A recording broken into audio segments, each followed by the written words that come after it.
এখন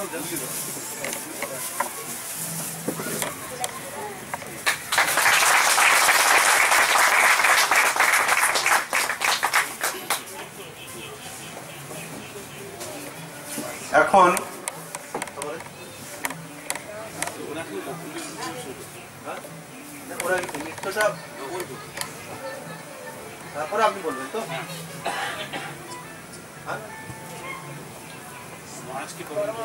আচ্ছা আচ্ছা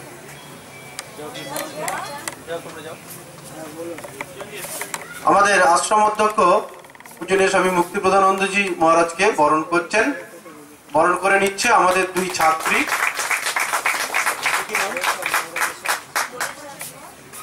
মনীষা ঘোষ ও অনিশা চ্যাটার্জি, দুই ছাত্রী বরণ করে নিল। এখন নৃত্য আনন্দ লোকে মঙ্গলা লোকে, আমাদেরই দুই ছাত্রী।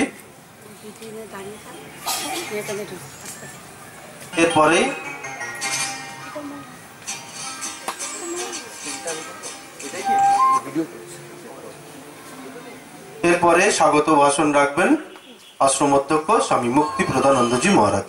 তারপরেই মহারাজ আমাদের বক্তব্য রাখবেন।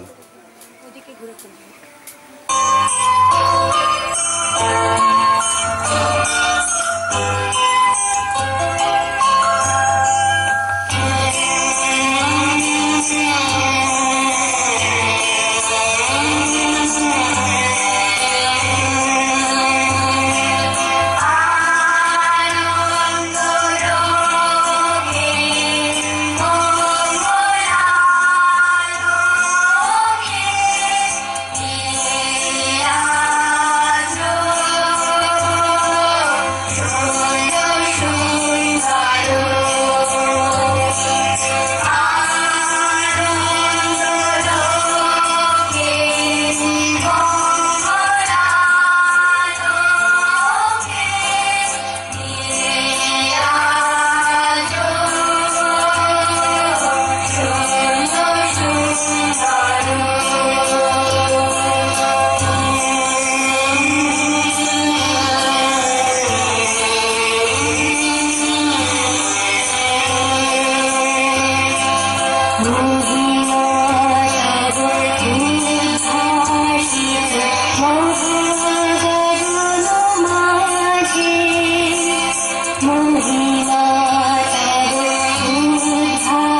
ওর লিস্টটা দিয়ে দাও।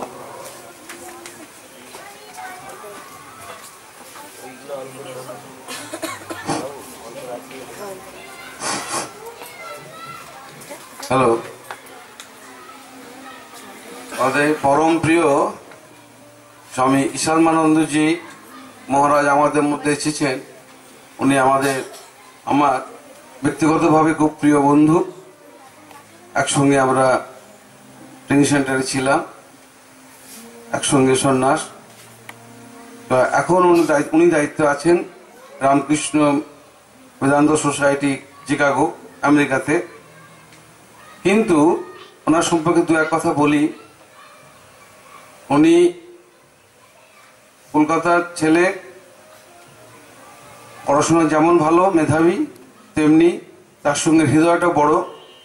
তিনি যখন তিরাপ বলে আমাদের অরুণাচল প্রদেশে তিরাপ ডিস্ট্রিক্টের নরোত্তম নগরে যে আদিবাসীদের আশ্রম, সেখানে যে ফ্লারিশ বলা যায়, আমাদের রামকৃষ্ণ মিশনের সেন্টার আরম্ভ হয়েছিল, অনেক কাজকর্ম সেখানে শুরু হয়েছিল। কিন্তু ইনি যাওয়ার পরে মেধা এবং হৃদয়ের ছোঁয়ায় সেখানকার মানুষদের অর্থনৈতিক উন্নতি, দু এক কথা উনি ছুঁয়ে যাবেন আশা করি। সেখানকার যেভাবে ইন্ডিয়াতে উনি আদিবাসীদের মধ্যে যে কৃষির উপরে, তাদের মাছ চাষের উপরে, তাদের কাঠের যে শিল্প ওখানে হয় সেই সব শিল্প এবং অনেক কিছু, জামা কাপড় সব কিছু ট্রেনিং ছোট থেকে শেখানো হয়। সেই সব জায়গায় বিভিন্ন অভিজ্ঞতা নিয়ে গিয়েছিলেন আমেরিকাতে গিয়ে সেখানে দেখছেন, আরো কান্ট্রি দেখছেন, তাদের পয়সা আছে কিন্তু অভাব কি, তাদের পয়সা আছে, তাদের সমস্যা অভাব কি, এরকম করে কম্পেয়ার করার মতো একটা দুনিয়ায় ঘুরে বেড়াচ্ছেন উনি। অভিজ্ঞতাও সেরকম বিশাল। আমরা তার কাছ থেকে এই পুণ্যভূমি ত্রিগুণাতীতানন্দজি মহারাজের জন্মস্থানে, এই যেখানে বসে আছি যে ভিটেটা, সেটা হচ্ছে মহারাজের পূজ্যপাত ত্রিগুণাতীতানন্দজি মহারাজের জন্মস্থান। এইখানে ছিল দুর্গা বাড়ি, দুর্গা পুজো হতো। তাই সারদা, দুর্গার অপর নাম সারদা, এই সারদার প্রসন্নতায় সন্তান এসেছিল বলে নাতির নাম রেখেছিলেন সারদা প্রসন্ন। সারদা প্রসন্ন হয়ে যার সংসারে যা বংশে এসেছিলেন তিনি হচ্ছে সারদা প্রসন্ন। তার নাম সার্থক। তিনিও যেমন অভিজাত বাড়ির ছেলে, তিনিও বিদ্যায় বুদ্ধি ফার্স্ট ক্লাস পেতেন সবসময়। তিনি আমেরিকাতে গিয়ে বেদান্ত সোসাইটি সান ফ্রান্সিসকোতে তিনি গিয়েছিলেন। সেখানে তার কীর্তি, হিন্দু মন্দির, প্রথম হিন্দু মন্দির, সেখানে বিশাল জায়গা নিয়ে শিক্ষা ব্যবস্থা, তার সঙ্গে গুরুকুল প্রথায় যাতে তারা লেখাপড়া শিখতে পারে, তাদের মানসিকতা গড়ে উঠতে পারে, ওল্ড এজ হোম, বিদ্যার্থী হোম, যে বহু তার কর্ম করেছিলেন ওখানে। তা সেই আমেরিকা থেকেই, সেই পুণ্যভূমি থেকেই আমাদের বন্ধুপ্রবর শ্রীমৎ স্বামী ঈশানমানন্দজি এসেছেন। তার সুচিন্তিত গ্রামীণ অর্থনৈতিক উন্নতির পথ দিশা দেখাবার জন্যে, এই গ্রামের মানুষদের জন্যে। আমার ওর সঙ্গে কথা বলে খুব আনন্দ লাগলো যে না, এইরকম একটা চিন্তাশীল ব্যক্তিকে গ্রামের মধ্যে নিয়ে গেলে তারা যদি একটু একটু করে কিছু একটা জীবনে রূপ দিতে পারে বা আইডিয়াটা দিতে পারে, তারপর আশা করা যায় এই গ্রামীণ অর্থনীতি পাল্টে যাবে। আমি আগে এসেছি যখন বেলুমঠ থেকে, এখানে অনেকবার এসেছি। ইদানিং 3 বছর এখানে এই গ্রামে বাস করছি। কিন্তু কৃষির উপরে আস্তে আস্তে এরা মন তুলে নিয়েছে, কিন্তু লাভজনক হচ্ছে না। সেখান থেকে মটরশুঁটি হতো, মটর, তারপরে মুসুর কলাই, খুব একবার এখানে চাষ হতো। এখন সেসবগুলো উঠে যাচ্ছে। ধান চাষ হতো দুবেলা, মানে প্রচুর। এখন সব ধান চাষ করছে না, ফিশারিতে চলে যাচ্ছে। বড় বড় সব ফিশারি হয়েছে। আপনি যখন এসে দেখছেন আশেপাশে সব ফিশারি হয়ে যাচ্ছে। এই আদিবাসী এলাকায় তারা বলছে আমরা খেতে পাবো কি করে? এই যেমন 100 বিঘে জমি ফিশারি হয়, কজন লোক কাজ পাবে? কিন্তু 100 জমি ধান জমি থাকে, কত কাজ হতো, সৃষ্টি হতো। এইসব আদিবাসী এলাকাতে আমাদের যে কাজ হচ্ছে, এই বুড়িমারিতে, মূলচটকিতে, তারপরে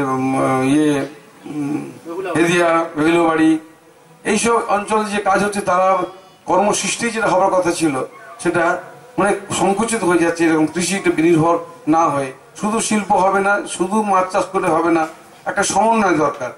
সেটা যে লাভজনক হচ্ছে কিভাবে করা যায়, ওনার কাছ থেকে আমরা সুচিন্তিতভাবে অর্থাৎ গ্রামীণ অর্থনীতি কিভাবে মানুষ উন্নতি করতে পারে, সেইটাই একটা ওনার বক্তব্য রাখার জন্য উনি এসেছেন। ওনাকে আন্তরিক ধন্যবাদ জানাই। ওনার সঙ্গে আমার এই সম্পর্কে আলোচনা হয়েছে যে না, গ্রামীণ একটা মানুষের মধ্যে যদি বুদ্ধির মধ্যে দিয়ে যদি ঢুকতে না পারে আইডিয়াগুলো, তারা বিকশিত হবে কি করে। উনি আমাদের আজকে তার অনেক ব্যস্ততার মধ্যে তিনি এসেছেন, তাকে ধন্যবাদ কোলাকুলি জানাই। আবার এইরকম ইন্ডিয়া এলেই যেন উনি মাঝে মাঝে আসেন, এটাই আমার আগাম আবেদন রইল। এখন ওনাকে বক্তব্য রাখার জন্য মাইকটা দিচ্ছি।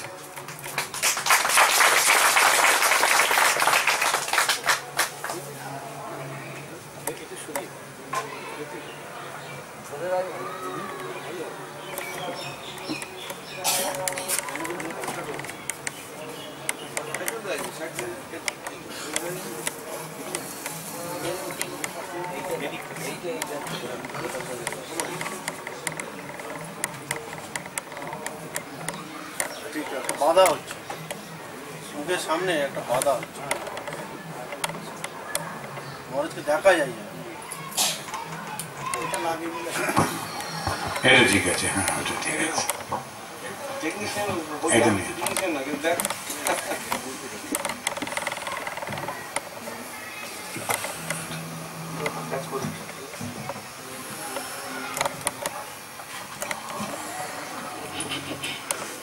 स्थापकाय च धर्मस्य सर्वधर्मस्वरूपिणे अवतारवरिष्ठाय रामकृष्णाय ते नमः। स्वामी मुक्ति प्रदानंद जी महाराज, अन्यान्य सन्यासी बृंद और उपस्थित শ্রোতৃ মণ্ডলী, এটা একটা পুণ্যভূমি। কেন পুণ্যভূমি? না, এখানে একজনের জন্ম হয়েছিল যিনি সমস্ত মানুষের জন্য তার জীবনটা উৎসর্গ করেছিলেন। যেখানে আমরা তাকাই, কত বাড়ি, কত সন্তান জন্মাচ্ছে, কত মানুষ জন্মাচ্ছে, বড় হচ্ছে, ওইখানেই মারা যাচ্ছে। কই সব জায়গাকে তো পুণ্যভূমি বলা হচ্ছে না।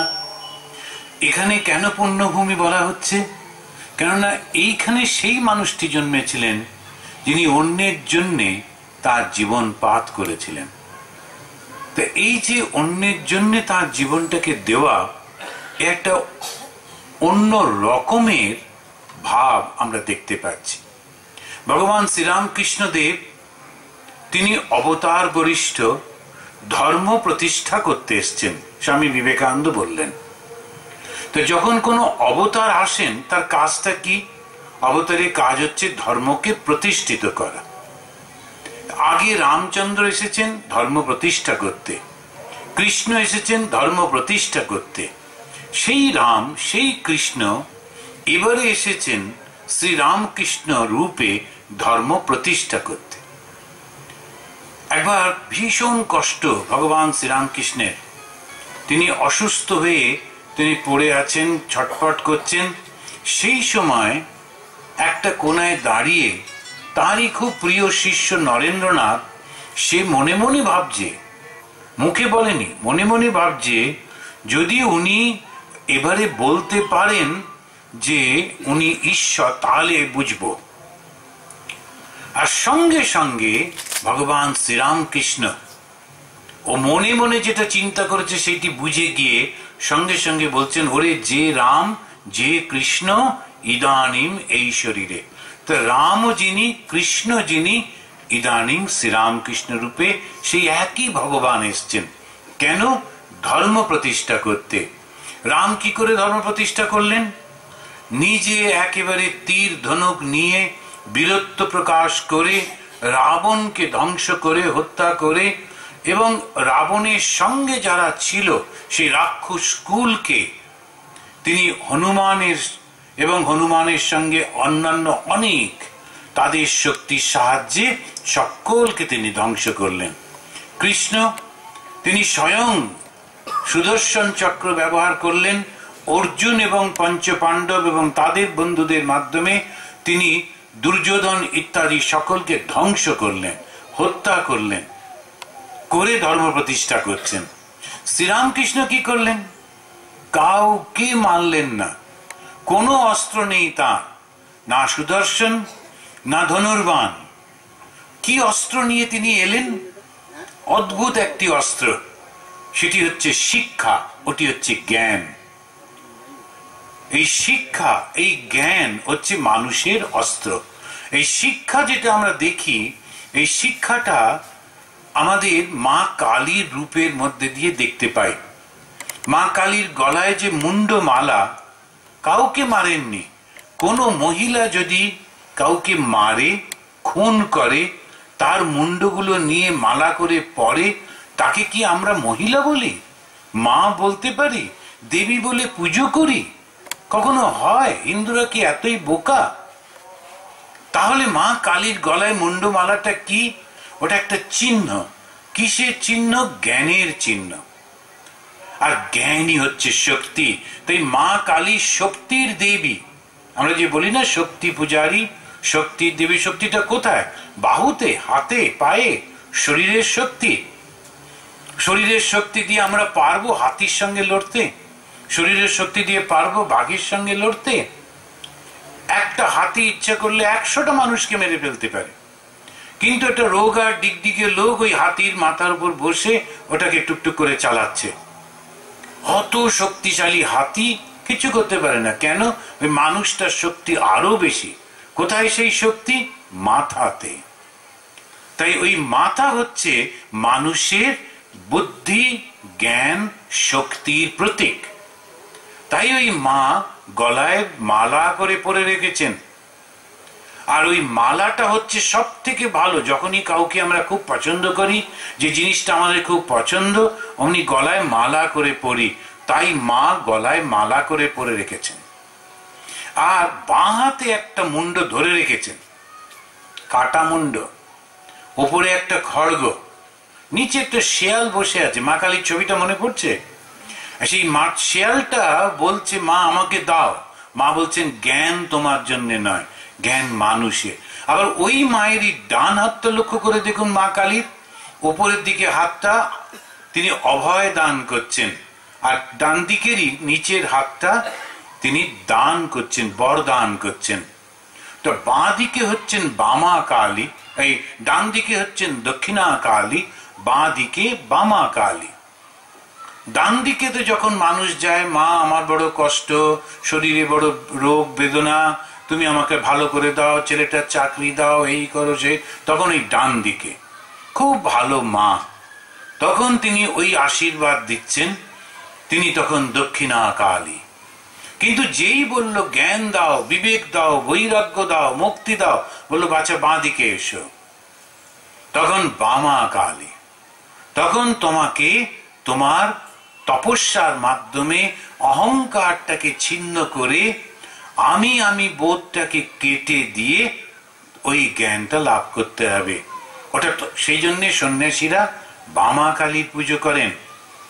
তারা অহংকারটা দূর করছেন, এই জ্ঞান। তা জ্ঞানের মধ্যে দুটো ভাগ আছে। একটা কি আমাদের সংস্কৃত ভাষায় বলছে অপরাবিদ্যা, আর একটা পরাবিদ্যা। অপরাবিদ্যা হচ্ছে এই জাগতিক সমস্ত, আর পরাবিদ্যা হচ্ছে আধ্যাত্মিক জ্ঞান। এই জ্ঞানটাকে জাগ্রত করতে ভগবান শ্রীরামকৃষ্ণ তিনি তখনকার দিনে দক্ষিণেশ্বরে মা কালীর পুজো করলেন। সবাই মিলে ছিছি করত। ওই খ্রিস্টানরা, ব্রিটিশরা, তারা প্রচার করত, ছি ছি তোমাদের লজ্জা করে না? একজন মহিলা বস্ত্রাহীনা মানুষকে হত্যা করছে, সারা গায়ে রক্ত, গলায় তাদের মুন্ড পরে রেখেছে, তাকে পুজো করছো? আমাদের শিক্ষিত লোকগুলো বলে আরে চাই চাই, কি কাণ্ড, আমরা এরকম কি করে পুজো করি? পণ্ডিতরা উত্তর দিতে পারলেন না। সবাই মিলে মা কালীর নিন্দা করতে লাগলেন। এমনকি ঠাকুরের ডাক্তার মহেন্দ্রলাল সরকার ও বলতো মা কালী সম্পর্কে, কেউ পছন্দ করতো না। শ্রীরামকৃষ্ণ এই মা কালীকে পুজো করলেন কেন? জ্ঞান। তা ভগবান যখন অবতীর্ণ হলেন, তিনি ধর্ম প্রতিষ্ঠা করবেন, তার একটা শক্তি দরকার, অস্ত্র দরকার। সে অস্ত্রটা কি? জ্ঞান।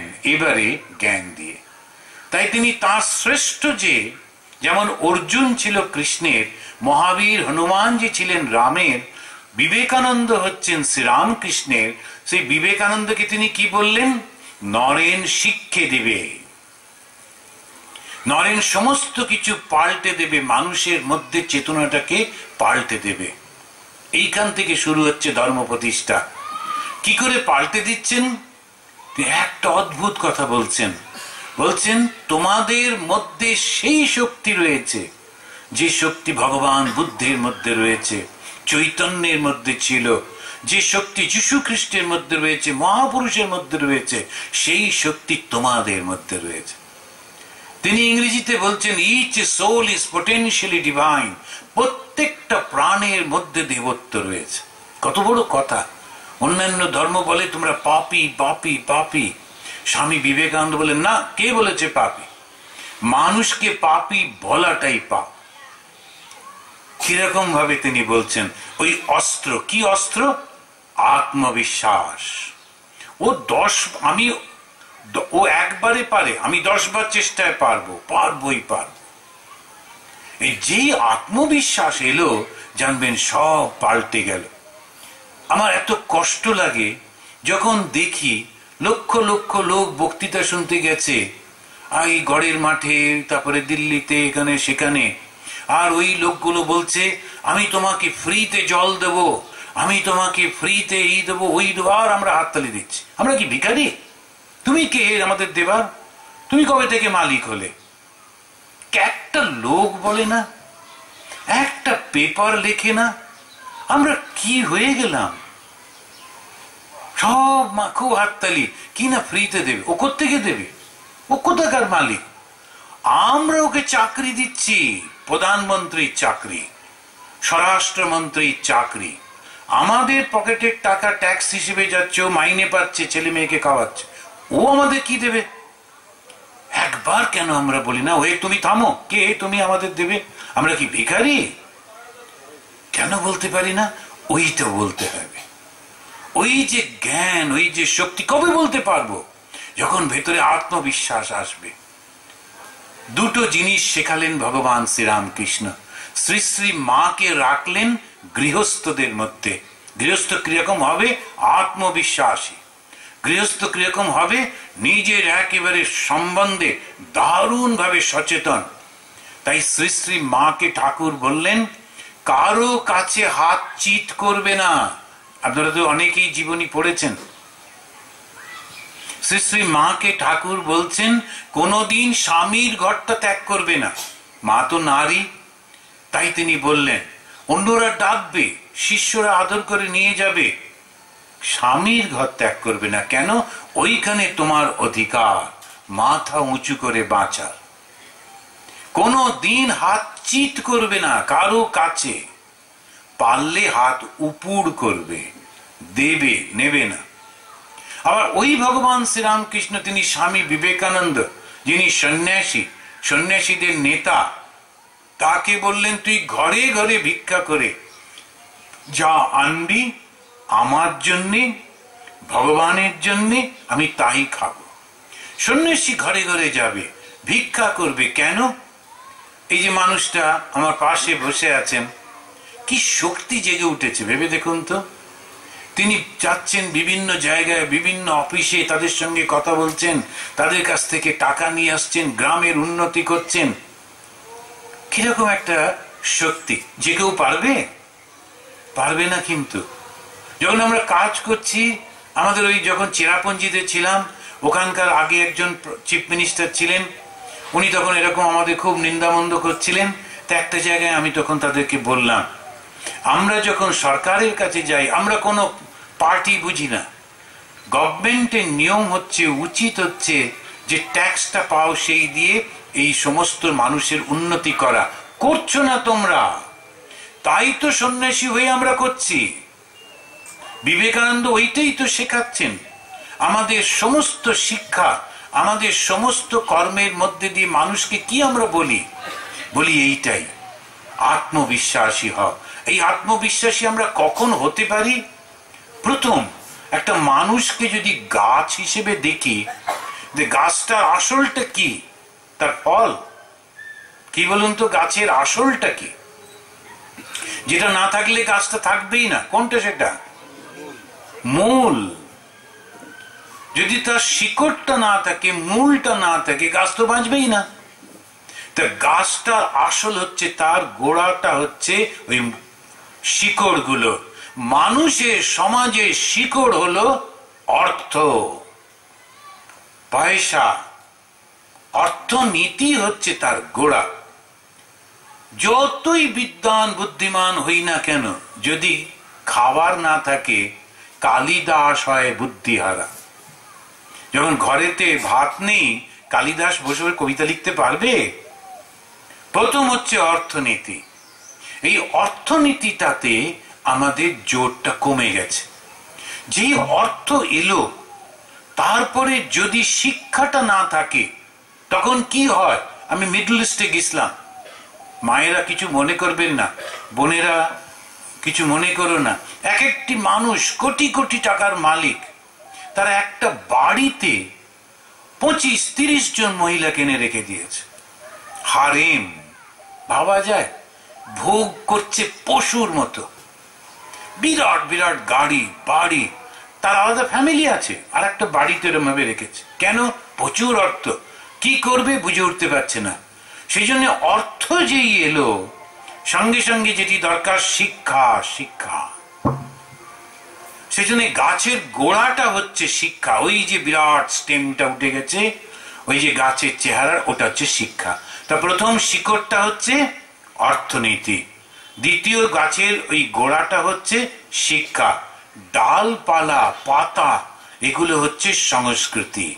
ওই যে দুটি মেয়ে, তারা কিরম সুন্দর নাচলো এই গ্রামের মধ্যে, ওরা শিখেছে কারুর কাছ থেকে, শিখে নাচছে। তাদের আঙ্গুলগুলো, তাদের হাত ঘোরানো, তাদের পায়ের ছন্দ কি করে শিখলো? কেউ শিখিয়েছে।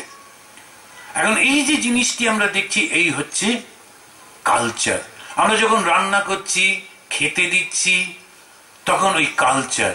আমরা দেখতাম ছোটবেলায় বাড়িতে মেয়েদেরকে, দিদিদেরকে মায়েরা মাসিরা সব শেখাতেন, কাকিমারা শেখাতেন থালার কোথায় নুন দিতে হয়, কোথায় লেবু দিতে হয়, কোথায় প্রথম তেতো দিতে হয়, তারপরে তারপরে তারপরে দিতে হয়। দুম করে দিলেই হলো না, প্রথমেই দিয়ে গেল পায়েস, তারপর বললো ও মহারাজ ভুল হয়ে গেছে, ছেঁচড়িতে দেওয়া হয়নি। বুঝো, আমি একটা বাড়িতে গেছিলাম, সে যখন আমরা পায়েস দিয়ে দিয়েছে, তারপরে ও একটা ভুল হয়ে গেল। কি ভুল? বললো আমরা ওইটা একটা করেছিলাম আপনার জন্যে, ওই ডাঁটা দিয়ে একটা পোস্ত মস্ত, ওটা ভুল হয়ে গেল, যে আমি যেটা রেখে দিন ফ্রিজে, সামনের বছর এসে খাবো। এখন কি করা যাবে? এখন এই যে জিনিসগুলি হচ্ছে কালচার, কি সুন্দর করে সাজিয়ে দিচ্ছে বাড়ি ঘর, পরিষ্কার পরিচ্ছন্ন। আমি দুর্গাপুরে একটা জায়গায় গেছিলাম, আমাদের এই সমস্ত ছেলেগুলো, তারা ওই যাদেরকে আমরা ওখানে বলতাম বিবেকানন্দ বাণী প্রচার সমিতি, ওরা ওই বাড়িতে বাড়িতে গিয়ে বাচ্চাগুলোকে নিয়ে পড়ায়। ওদের মায়েরা এদিক ওদিক বাসন মাজে, বাবারা রিক্সা টানে, ঠেলে, ওই যেমন বুঝতেই পারছেন পরিস্থিতি। ছেলেগুলো খুব সুন্দর। এবারে বললো ওই মাগুলোকে একটু কিছু না বললে, একটু না শেখালে হবে না, মহারাজ আপনি যাবেন। আমি গেলাম, সব ডেকে নিয়ে এসছে, বসেছে, এই হাঁটুর উপরে কাপড় পরা, মাথা হ্যাঙ্ক করে চুল করছে, চিৎকার করে কথা বলছে, শুনছেই না। আমি চুপ করে বসে আছি। খানিকক্ষণ পরে একজন বললেন, ও বাবা যা বলবার বলে দাও, আমাদের কাজে যেতে হবে। আমি বললাম, মা কি করে বলি, তোমরাই তো কথা বলে যাচ্ছ, আমার হয় তোমরা বলো আমি শুনি, না চুপ করো আমি কিছু বলি। তখন সবাই মিলে সবাইকে চিৎকার, এই থাম করে যা থামলো। তখন আমি বললাম, ধর্মের কথাটা তো কাকে বলবো? তখন বললাম, আচ্ছা এই যে আমার সঙ্গে মহিলারা এসছেন, এরাও মহিলা, আপনারাও মহিলা, আপনাদের দেখুন পরনের কাপড়গুলো কিরকম, বসার ভঙ্গি, কথা বলা, কিন্তু এদের দেখুন কিরকম অন্যরকম না, বলছে ও ঘরের বউ, ওরা, আমরা সব ঝি, আমরা বাসন মাজি, আমাদের তো এইরকমই হবে। আমি বললাম কে বললো? এই যে ঘরের বউ ও বাসন মাজে না, ঘরের বউ ও রান্না করে না, ঘরের বউ ও ঝাঁট দেয় না, ঘরের বউ সমস্ত কাজ করে যেটা আপনিও করেন। আপনি একটু পয়সা নেন তার বদলে, ও শুধু নিজের মতো করে করে। কিন্তু যদি আপনি যেখানে কাজ করতে যাচ্ছেন একটা ওয়ার্কিং ক্লথ, একটা কাপড় নিয়ে গেলেন, ওখানে পরে কাজ করে কাপড়টি ব্যাগে নিয়ে আবার একটা ভালো কাপড় পরে ফিরে এলেন, বাড়িতে এসে ঝাঁট দিলেন, একটু নেতা দিয়ে পরিষ্কার করলেন, একটা ধূপ জ্বালালেন, আপনার ছেলে মেয়ে আপনার জন্য গর্ববোধ করবে। ছেলেরা মেয়েরা বাবার জন্য নয়, মার জন্য গর্ববোধ করে। আমার মা দেবীর মতো। কোন ছেলে কোন মেয়ে তার মাকে ওই রকম অবস্থা দেখতে চায় না, দেখলে কষ্ট হয়, মুখে হয়তো বলতে পারে না, কিন্তু সব সময় আমাদের মাদের, আমাদের বোনেদের, আমাদের বৌদিদের, আমাদের দিদিদেরকে লক্ষ্মী রূপে দেখতে আমরা চাই। তা তোমরা তো আমরা এই যে এগুলো দেখি, তখন ওই ভদ্রমহিলারা যেই মুহূর্তে আমি বললাম, সঙ্গে সঙ্গে ওরা দেখলাম আবার একটু ঠিকঠাক হয়ে বসলেন, চুপ করে বসলেন। তখন আমি ওদেরকে বললাম যে যদি আপনারা বলছেন বাবা তুমি আমাদের বাড়িতে চলো, আমি বললাম অবশ্য যাব, কিন্তু এইরকম বাড়িতে না, আপনার বাড়ির সামনেটা একটু পরিষ্কার করুন, 5টা করে ফুল গাছ লাগান। গ্রামের বাড়ি, মাটি রয়েছে, 5টা ফুল গাছ লাগানো যায় না? একটা টগর ফুল, তার একটা জবা ফুল, এগুলো তো এমনি এমনি হয়। কারোর বাড়ি থেকে ফুল তুলে ঠাকুরকে দেবেন না, ওটা চুরি করা। চুরি করা জিনিস ঠাকুর গ্রহণ করবেন? কখনো নেবেন না। আমি আসামে ছিলাম, ওখানে একজন ভদ্রলোকের স্বভাব ছিল অন্যের বাড়ির ফুল তুলে আনা। নিজের বাড়িতে গাছ আছে, তুলবে না, ওটা এমনি থাক। আর অন্যের বাড়ি থেকে মা কি আমার কালোরে শ্যামা বলতে বলতে সকালবেলায় গান করতে করতে ফুল তুলে নিয়ে চলেন। আমি বললাম কি সুন্দর আপনি ধার্মিক লোক, বেশ সকালেই চুরি দিয়ে শুরু হচ্ছে। তো এত ধার্মিক লোক চুরি দিয়ে না করলে কি? এখনো বুঝতেই পারছে না ওই ফুল কখনো ভগবান নেয়, চুরি করা ফুল কখনো নেবে না। বাড়িতে করুন, জায়গা না থাকলে টবে করুন।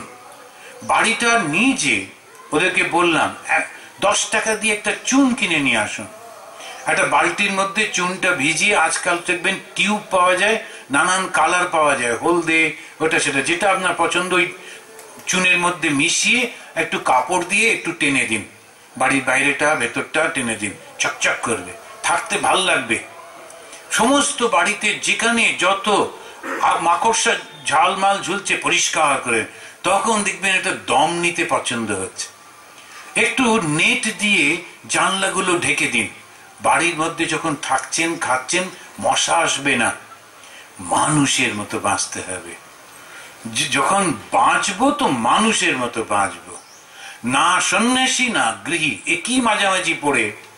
আর যদি সন্ন্যাসী হন বাস কৌপিন করে ঘুরে বেড়ান, ধুলোর মধ্যে বসে থাকুন, কোনো প্রবলেম নেই। আর যদি গৃহী হন মাথা উঁচু করে বাঁচতে হবে। কেমন করে বাঁচবো?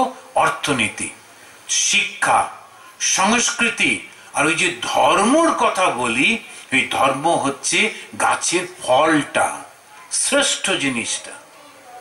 তা প্রথম যেটা আমাদের করতে হবে অর্থনীতি। যেই আমাদের পয়সা আসবে তখন দেখবেন ওই সব ছুটে ছুটে আপনার কাছে আসবে। কেমন করে পয়সা করব? আজকে এই পেপারে পড়ছিলাম, বিহারের 2টো ছেলে কলকাতায় ধরা পড়েছে এবং তাদের বাড়ি পাঠিয়ে দিয়েছে। কি ব্যাপার?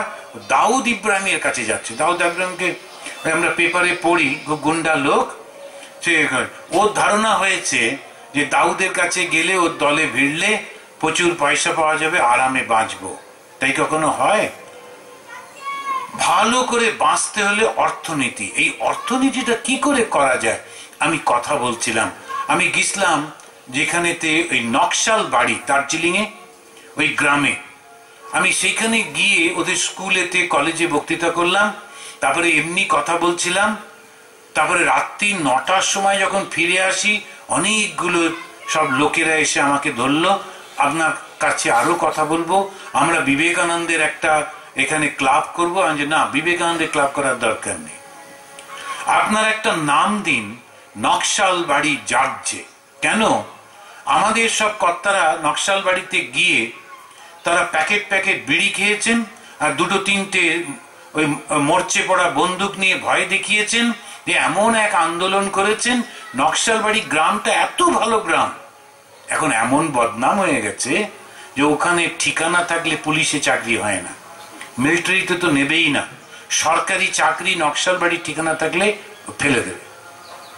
এইরকম আমাদের উপকার হয়েছে। তারা এখান থেকে কলকাতা কলেজ থেকে গেলেন, গিয়ে তারা এই উপকারটি করে চলে এলেন। আমি বললাম এখন তোমরা আবার নতুন করে বলো নকশাল বাড়ি জাগছে। তোমাদের চিহ্ন হবে শিবের ত্রিশূল। এই শিবের ত্রিশূলটা কি?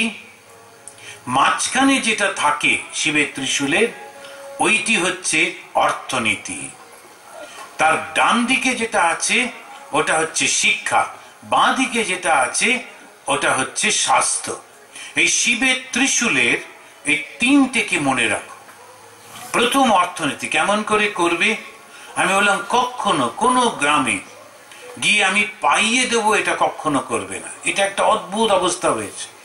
সমস্ত রাজনৈতিক দলগুলো ভোটের আগে বলছে ও কত বলে গেল, 25%, আমি তোমায় বলছি 50% দেবো। আর একজন এসে বললো কি বলেছে 50, আমি 75। আর একজন বললো 100%ই দিয়ে দেবো, ভোটটা দিয়ে দাও। কেউ কিচ্ছু করবে না। একবার একটা লোক সে ভোট চাইতে এসছে, এসে বললো আমাকে ভোট দেবেন এবার। তখন গ্রামের লোকেরা বললো বাবা তোমাকে এই নিয়ে 3 বার ভোট দিয়েছি, 15 বছর ধরে তুমি আছো, আমাদের গ্রামের জন্য কিচ্ছু করোনি, আবার ভোট চাইতে এসছো কোন মুখে? বলে এইবারে ঠিক ঠিক, কেননা প্রথমবারে আমার নিজের জন্য সব করলাম, প্রথম 5 বছর আমি আমার ছেলে বউ শাশুড়ি এদেরকে নিয়ে সব, তারপরের বছর আমার দলে যে ছেলেগুলো কাজ করে তাদের জন্য করলাম, তারপরের 5 বছর আমাদের অন্যান্যদের জন্য করতে হয় সেটা করলাম, এই চতুর্থবার তোমাদের জন্য ভাবনা চিন্তা হবে। এখন যদি তোমরা নতুন লোক দাও ভোট, আবার সে প্রথম থেকে শুরু করবে। এই হচ্ছে আমাদের দেশের অবস্থা, যে প্রত্যেকে এসে মিথ্যে বলে যাচ্ছে। আর মিথ্যেটা আমরা এত পছন্দ করি, কেন বলি না যে ভাই তোমাকে ভোট দেব তোমার চরিত্রটা দেখে? কেন? আমি চরিত্রকে ভালোবাসি। আমরা যেমন দাদা হোক, মামা হোক, কাকা হোক, বাবা হোক, যদি খারাপ লোক হয় আমার ওর সঙ্গে কোনো সম্পর্ক নেই।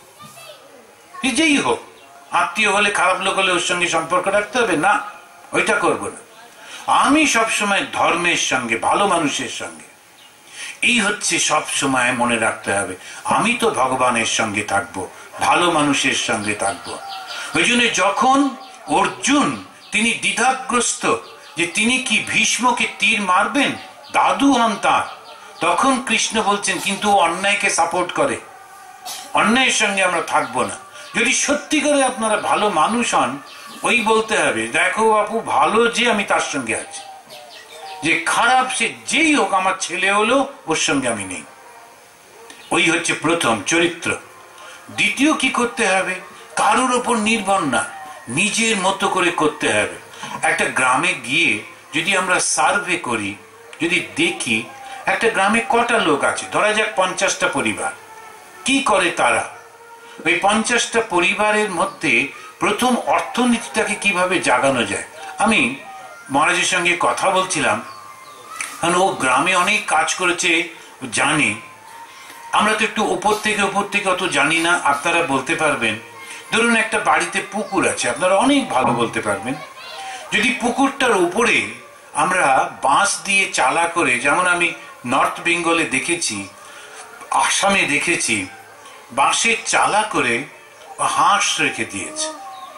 এই হাঁসের ড্রপিংটা যখন জলে পড়ছে মাছে খাচ্ছে, আর হাঁসগুলো যখন জলে ঘোরে মাছ বড় হয়ে যায়, তখন ওকে বলা হলো আমরা তোমায় কিছু মাছের চারা দেবো, তুমি ওই পুকুরটাকে একটু পরিষ্কার করে ফেলো। আর যে পুকুরে মাছ হয় ওখানে বেশি জল দরকার হয় না, খুব বেশি হলে 2 ফুট 3 ফুট 4 ফুট এই পর্যন্ত, গভীর দরকার হয় না। কিন্তু লম্বা হলে তখন মাছগুলো ছুটতে পারে। একই পুকুরের উপরে মাছ এবং হাঁসের চাষ। এবারে আমরা ওই বাড়িতে বললাম 10টা করে ছাগল যদি রাখো, একটা ছাগলের বছরে 4টে বাচ্চা হয়। তো ন্যাচারালি 2 বছর পর তখন 10টা ছাগল থেকে প্রথমেই হচ্ছে 80টা বাচ্চা হয়ে যাবে 2 বছরে। তা যখন 2 বছর পর প্রথম যে 40টা বাচ্চা বিক্রির মতো হয়ে যাবে। এবার এই 50টা পরিবারই যদি ছাগল রাখে, কেউ কারোরটা চুরি করবে না। এবারে আমরা কাছাকাছি কোনো জায়গা থেকে একজন যারা পশু চিকিৎসক তাদেরকে নিয়ে এসে প্রতি 15 দিনে একবার করে চিকিৎসা করাবো। 50টা পরিবার থেকে যদি 10 টাকা করে দেয়, তখন তাকে আমরা ওই টাকাটা দেবো, ও এসে চেক করে দিয়ে চলে যাবে, ছাগল মরবে না 2 বছর। যেই 40টা করে ছাগল হচ্ছে, 50টা পরিবার, ওদের বিক্রি করতে যেতে হবে না। যারা মাংস বিক্রি করে ওরাই ট্রাক নিয়ে চলে আসবে, গাড়ি নিয়ে চলে আসবে। 2 বছর পর আর কেউ গরিব থাকবে? 1 কেজি মাংসের দাম যদি 100 টাকা হয়, 425, অন্তত 200 টাকায় 1 কেজি, এরকম 3 কেজি ছাগল বিক্রি করলে আমরা 600 টাকা করে পেয়ে গেলাম। কত পয়সা এসে গেল। এখন এই প্রথম টাকাটা কে দেবে? ব্যাংক দিতে পারে, ওই অর্থনৈতিক সমস্ত যারা থাকে ওরা দিতে পারে। একটা প্রথম দেবার পর বলা হবে যেই তোমার কাছে টাকা আসবে তুমি ফেরত দাও। আমাদের শেখানো হয় ব্যাংক থেকে লোন নাও, আমি আছি, ফেরত দিতে হবে না। প্রথম চুরিটা শেখাই। তবে হ্যাঁ, তুমি যদি 30 টাকা লোন নাও, 15 টাকা আমার, 15 টাকা তোমার। আর আমরাও লোভে পড়ে ভাবলাম যে যাক 15 টাকা তো পেয়ে গেলাম বিনা খেতে। তারপরে এরপরে পুলিশ ঘুরে বেড়াচ্ছে, আমিও দৌড়ে বেড়াচ্ছি। সে বাবু কোথায় গেল? না, বাবু ভোটে হেরে তিনিও ঘুরে বেড়াচ্ছেন। এখন 3 জনেই দৌড়চ্ছি। কেন করব? মাথা উঁচু করে বাঁচুন, কোনো চুরি করব না, কখনো না। এটা যদি করতে পারেন, আপনাদের মধ্যে অসীম ক্ষমতা। আমি আস্তে আস্তে দেখছিলাম কিরকম ভাবে চাষ করছেন মায়েরা, ভাবতে পারবেন না কি শক্তি। কিন্তু চেহারাগুলো তাকিয়ে দেখুন তো, শুকিয়ে গেছে। কেন এরকম হবে? যারা এত পরিশ্রম করে, যারা সমস্ত কিছু করছে, ওরার মধ্যে আনন্দ কেন থাকবে না? ঝকঝক চকচক করবে চেহারাগুলো। কাজ করার পর যখন ঘরে যাবে, দামি সাবান দিয়ে স্নান করবে। কেন সব সময় একদম মরতে হবে ওই রকম ভাবে? কেন পারি না আমরা? এক, আমাদের মনের মধ্যে ঢুকে গেছে গরিব গরিব থাকতে হবে, ওই এক রোগ। চতুর্দিকে গরিব গরিব ভাবে থাকতে হবে। খবরদার গরিব ভাবে থাকবেন না। ভগবান শ্রীরামকৃষ্ণদেব বলছেন, যে বাড়িতে আলো জ্বলতো না, যে বাড়িতে নোংরা, যে বাড়িতে ঝগড়াঝাঁটি, যে বাড়িতে দারিদ্র, আমি ওই বাড়িতে যেতাম না, ভগবান বলছেন। তো অলক্ষী কখনো ওই বাড়িতে কম থাকলে কোন লক্ষ্মী কখনো যায়? কখনো থাকবেন না। যদি 2টো কাপড়ও থাকে, পরিষ্কার পরিচ্ছন্ন করে সেজে গুজে থাকবেন, সব সময় পরিষ্কার পরিচ্ছন্ন থাকবেন। যে কাপড়টি থাকুক। আমাদের একজন বলছিল, রামকৃষ্ণ এই সাধুরা খুব বড় লোক, আমি যে তুমি এই কাপড়টা হাত দিয়ে দেখো তো কত দাম, কিন্তু আমরা পরিষ্কার থাকি। আমাদের সমস্ত সাধুদের ঘুরে ঘুরে দেখো, হয়তো দেখা যাবে 2টো বা 3টে কাপড়ের সেট আছে বা 4টে সেট আছে, সব সময় পরিষ্কার করে রাখি। ওই জন্য মনে হয় আমাদের এরকম। বাড়িঘর সব সময় আমরা রং করে রাখি, পরিষ্কার করে রাখি। এত লোক আসছে যাচ্ছে খাচ্ছে, আপনি সব সময় পরিষ্কার। ওই জন্য মনে হচ্ছে বড় লোক। তোমরা পরিষ্কার থাকো, কেন তোমরা নোংরা থাকবে? আমেরিকা দেখে না আমার খুব কষ্ট হয়। ওদের দেশের লোকগুলো লোকই নেই বাড়িতে, না ওই হাজব্যান্ড ওয়াইফ, তাও বয়স হয়ে গেছে, ছেলেরা অন্য জায়গায় থাকে, মেয়েরা অন্য জায়গায় থাকে, কিন্তু ওই দুজনে মিলে বাইরেটা পরিষ্কার করছে। একটা বাড়ি পাবেন না যেখানে নোংরা। বাড়ির ভেতরটা পরিষ্কার পরিচ্ছন্ন, সব সময় আলো জ্বলছে, উৎসবের সময় সুন্দর করে রেখেছে। আমরা কেন পারি না? মনের মধ্যে এই চিন্তাটা নেই। তাই যখন মহারাজ বললেন যে আমরা গ্রামের লোকদের সঙ্গে বসবো, ধর্ম পরে করব, আগে অর্থনীতিটা ঠিক করুন, শিক্ষাটা ঠিক করুন। এই যে আপনার প্রথম যেটা অর্থনীতি, যদি আমরা জানি না, আমি একটা এমনি বলে যাচ্ছি যেটা সুবিধা হবে। যদি ছাগল চাষ করলে মাংস সবাই খায়, তখন যদি ওই প্রফিটটা হয়, কি অসুবিধে? বাড়িতে বয়স্ক মহিলা যারা আছে ওরাই ওকে দেখাশোনা করতে পারবে। ছাগল ছেড়ে দিতে হবে না, ওটা ভুল ধারণা যে আমরা ছাগলটা ছেড়ে যাবে কোথায় চড়বে, কোনো দরকার নেই। ওই গরুর যেমন গোয়াল থাকে ঠিক অমনি ভাবে বাঁধা থাকবে, একদম ওই রকম ছোট্ট গোয়াল। আমি নিজে দেখেছি, আসামে বিভিন্ন জায়গায় করছে, ওই ছোট্ট গোয়ালের মধ্যে ছাগল বাঁধা আছে, ওকে খেতে দিচ্ছে, ধীরে ধীরে বড় হয়ে যায়। দু রকমের ছাগল আছে, যেটা দুধ দেয়, বড় বড় চেহারা। আবার যে ছাগলগুলো মাংস হয় ওগুলো একটু বেটে বেটে কিন্তু খুব ওজন হয়। তা এই ধরনের ছাগলগুলো যদি রাখি, তার সঙ্গে হাঁস থাকলো, বাড়ির যেমন কাজ চলছে তেমনি চলবে। যে মানুষটা রিক্সা চালায় তাকে যদি আমরা বলি যে তোমাকে, বেশিরভাগই এখন অটো রিক্সা হয়ে যাচ্ছে, মেশিন চালাচ্ছে, কিন্তু যে যেটা করছে তার উপরে তাকে কিছু করতে দেওয়া, যদি করবে সঙ্গে সঙ্গে সে এগিয়ে যাবে। তার অর্থনীতিটাকে 10 গুণ বাড়িয়ে দিতে হবে। যদি লোকটা সারা দিনে 100 টাকা রোজগার করত, অন্তত পক্ষে প্রতিদিন যাতে সে 500 টাকা রোজগার করতে পারে। ওইটার সঙ্গে ইঞ্জিন জুড়ে দিলে, ওই ভ্যানটার সঙ্গে যে ইঞ্জিন জুড়ে দিলে, এমনি রিক্সাটা নিয়ে ও হয়তো পায়ে চালিয়ে এমনি করে করে এখান থেকে যেহেতু 10 কিলোমিটার আসা, 10 কিলোমিটার, খুব বেশি হলে 5 বার যায়, 5 বার আসে। যে ইঞ্জিন হয়ে গেল, ওরা সঙ্গে সঙ্গে 10 বার 12 বার আসা যাওয়া করতে পারবে। ওর শরীরটাও ভালো থাকবে। মানুষটা বেশি খেতে পায় না, কিন্তু ওই যে শারীরিক পরিশ্রম, টিবি রোগ হয়ে যায়, টিবি রোগ হয়ে যাওয়ায় তাড়াতাড়ি মরে যায়। 35 বছর, 40 বছর, 50 বছরে মরে যাচ্ছে। কেন? কখনো শরীরটা গ্রোথ হচ্ছে না, শুকিয়ে যাচ্ছে। যাতে না হয় এই জিনিসটি করতে হবে। যেই পয়সা এলো তার সঙ্গে সঙ্গে শিক্ষা। কেমন শিক্ষা? আমি মহারাজকে বলছিলাম, এখানেই উনি করেছেন, প্রায় 600 ছেলে মেয়ে এখানে কোচিং পাচ্ছে। কিরকম সুন্দর দেখুন। একটি লোক এসে আমাকে বললো ওদের পাশেই একটা আশ্রম আছে, সেই আশ্রম পরিচালনা করে ওরা। এখন ধরুন আপনাদের গ্রামে আপনারা যদি বাড়ি বাড়িতে যে মেয়েগুলো, বউগুলো ক্লাস 10 পাস, 12 পাস, তাদের নিয়ে একটা দল করেন, ওই ছোট বাচ্চাগুলোকে কোচিং করিয়ে দেবে। আমি আসামে 6টা স্কুল করেছিলাম, কোনো বড় রিটায়ার্ড টিচার মিচার নিইনি। ওই বাচ্চা বাচ্চা মেয়েগুলো 10 পাস করেছে কিংবা 12 পাস করেছে, বাড়িতে বউ। আমি বললাম তুমি 2 ঘন্টা পড়াবে, বাস আমি তোমাকে এই টাকাটা দেব। আমি তখন ওদেরকে হাতে কিছু টাকা দিতাম, বাড়ি থেকে আসতো, 2 ঘন্টা পড়াতো, ওরও সময় কাটে, ওরও ভালো লাগে, হাতে একটু নিজে পয়সা পায়। আর এই যে মেয়েটি, বাচ্চাটি, ছেলেটি, ও যখন স্কুলে যায়, স্কুলে পড়া বুঝতে পারছে, নিজে পড়া দিতে পারছে, তখন কিন্তু ওর খুব আনন্দ হচ্ছে। পড়াতে নিজে বুঝতে পারলে এই শিক্ষা, স্কুল করতে যাবেন না, স্কুল আমাদের প্রচুর রয়েছে, সর্বশিক্ষা অভিযানে প্রচুর রয়েছে। যেটা করতে হবে শুধুমাত্র ওকে ওই শিক্ষাটা দিয়ে একেবারে উন্নত করে দিতে হবে, যাতে ওর মনের মধ্যে কনফিডেন্স আসে। আর হলো স্বাস্থ্য। এবারে ডাক্তারদের নিয়ে এসে পুরো গ্রামের লোককে একবার চেক আপ করিয়ে নেওয়া। প্রথম 2-3 মাস একটু বেশি হবে, যেই চেক আপ করবে ধরা পড়বে এর এই অসুখ, সেই অসুখ, এটা করতে হবে, সেটা করতে হবে।